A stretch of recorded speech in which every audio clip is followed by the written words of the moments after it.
রোজা আমরা যদি রাখি, যদি তৈব খাই, যদি ক্ষুধা লাগলে খাই, ক্ষুধা থাকতে থাকতে শেষ করি, যদি 1/3 খাই, এলে আপনার এই কটা নিয়ম মানলে আপনার 90% রোগ হবে না।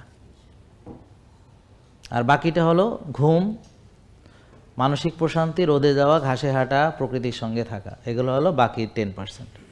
কারণ রোজা তো একটা ভয়ঙ্কর উপকার, এই জন্য রোজা রাখলে পরে এটা অনেক রোগ থেকে বাঁচা যায়। কিন্তু কথা হলো রোজা রেখে আমি কি খাচ্ছি, তাহলে সবার আগে হলো খাওয়াটা বেশি গুরুত্বপূর্ণ। 80% রোগ হলো খাওয়া, আর সঙ্গে যদি রোজা রাখি তাহলে আমার হলে গেল 90, আর বাকিটা হলো ব্যায়াম, ঘুম, মানসিক প্রশান্তি ইত্যাদি ইত্যাদি, রোদে যাওয়া, ঘাসে হাঁটা, ডিটক্সিফাই করা, কফি এনামা করা, শ্বাসের ব্যায়াম, এগুলো এক একটার এক একগুলো। বোঝা গেল?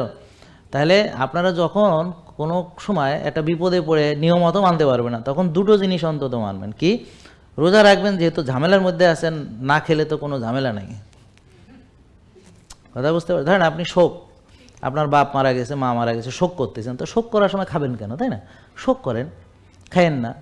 আর যখন খাবেন তখন তৈবের মধ্যে খাইতে হবে। বুঝলেন এই কথা? তাইলে কি হলো, 90% নিরাপদ থাকলেন। এখন আপনার পরে বিপদ কেটে গেলে তারপর আবার ব্যায়াম করেন, ঠিক মতো ঘুমান। এখন তো ঘুমাইতে পারতেছেন না, কারণ আপনি বিপদে আছেন, ঘুম ঠিক মতো হচ্ছে না, টেনশন হচ্ছে, তারপর ব্যায়াম করবেন যে সেরকম অবস্থা নেই। তাহলে তা আমরা বিপদের সময় যখন একেবারেই খুব খারাপ অবস্থা, তাহলে দুটো জিনিস মানবো, কি? খাবোই না। আর যদি খাই একটা তো খাবার খাবো অল্প একটু, তাহলে আমার ঝামেলা শেষ।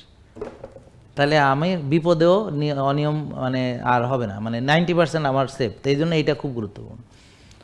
তাহলে 80% রোগ হয় কি? খাবারের থেকে।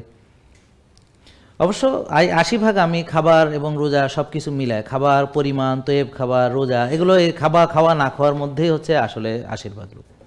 এই আর বাকি 20% হলো ব্যায়াম, ঘুম, আরও অনেক কিছু। তো এইটা হলো আসল হিসাব। তারপর আমরা দেখেছি আমার অভিজ্ঞতা থেকে, যারা সঠিকভাবে রোজা রাখে এবং পরিমিত খুব অল্প একটু ভালো খাবার খায়, তাদের আর বাকি ঝামেলা থাকে না। এটা হলো সাময়িক সময়ের জন্য, ওই বিপদটা কেটে গেলে।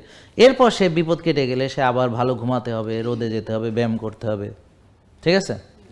ধরেন আপনি উমরায় গেছেন, তা উমরায় গেলে আপনি ঘুমাইতে অসুবিধা হইতে পারে, তা আপনি যখন সুযোগ পেলেন ঘুমাইলেন।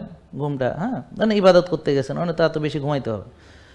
ইবাদতও ঘুম, ইবাদতে ঘুমের যে উপকারিতা, তো এই কেন উপকার, কেন ঘুমের উপকার কেন? কারণ এই সময় বডিতে রিপেয়ার হয়, হিলিং হয়, অনেক কিছু হয়।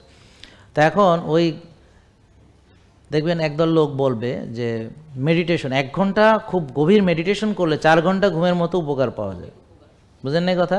তাহলে আপনি যদি খুজুর সঙ্গে নামাজ পড়েন, তাহলে কি হলো, 1 ঘন্টা খুজুর সাথে কোরআন তেলাওয়াত নামাজ পড়লে তাহলে 4 ঘন্টা ঘুমের উপকার পেলেন। তাহলে ঘুমের বেনিফিট ওখানে পাওয়া যাচ্ছে। তবে হ্যাঁ, তবুও মিনিমাম 5-6 ঘন্টা ঘুমাইতে হবে বিপদের মধ্যে। তাহলে উমরাতে আমি 5-6 ঘন্টা চাইলে ঘুমাইতে পারি। আমার কথা বুঝতে পারছেন? তো আমি ধরেন এশা পড়ে এসে ঘুমাইলাম, উঠে আবার তাহাজ্জুদে চলে গেলাম, তারপরে ফজর পড়ে এসে আবার একটু ঘুমাইলাম, তাই হয়ে গেল, শেষ। আর কি হলো, আর হাঁটাচলা উমরাতে হচ্ছে। কিন্তু আমি কি করব, ওই যে অল্প একটু খাবো আর না খেয়ে থাকবো বা রোজা রাখবো, ব্যাস, তাহলে তো আর আপনি বিপদে পড়বেন না।